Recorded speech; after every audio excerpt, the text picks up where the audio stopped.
Praise lord my dear friends. ఈ రాత్రికాల సమయంలో యేసుప్రభు మనకిస్తున్న వాగ్దానము ఇర్మియా గ్రంథము 15వ అధ్యాయము 11వ వచనము.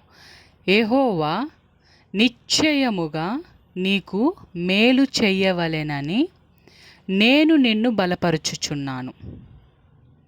కీడు కాలమున ఆపత్కాలమున నీ శత్రువులు నిశ్చయముగా నీకు మొరలిడినట్లు చెయ్యుదునని సెలవిచ్చెను. ఆమేన్. యేసు ప్రభు మనతో చెప్తున్నారు, సిస్టర్స్ అండ్ బ్రదర్స్, మీరు నా చేతి నీడలో ఉన్నారు. నేను మిమ్మల్ని నిశ్చయముగా ఆశీర్వదిస్తాను. నేను మీకు మేలు చేస్తాను.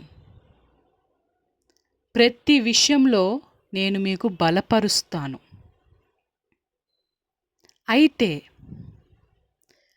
మీ హృదయాలను గాయపరిచిన వ్యక్తులు, మీ మనసును బాధపెట్టిన వ్యక్తులను నేను చూసి ఉన్నాను. వారిని మీ పాదాల దగ్గరికి తీసుకొస్తాను.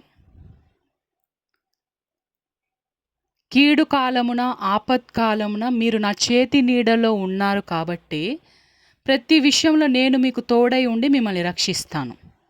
అయితే మీ శత్రువులు మాత్రము కీడు కాలమున ఆపత్కాలమున నిశ్చయముగా మీ దగ్గరికి వచ్చి మీ ప్రార్థన సహాయాన్ని కోరుతారు, మీకు మొరపెడతారు. మా తరపున యేసు ప్రభుకి మీరు ప్రార్థన చేయండి అని మీ ప్రార్థనలు కోరుతారు వాళ్ళు. అలా నేను చేస్తాను మీ శత్రువులకు అని దేవుడు మనతో చెప్తున్నారు. దేవునికి కృతజ్ఞతాస్తుతులు. యేసు శక్తిగల నామంలో ఆమేన్.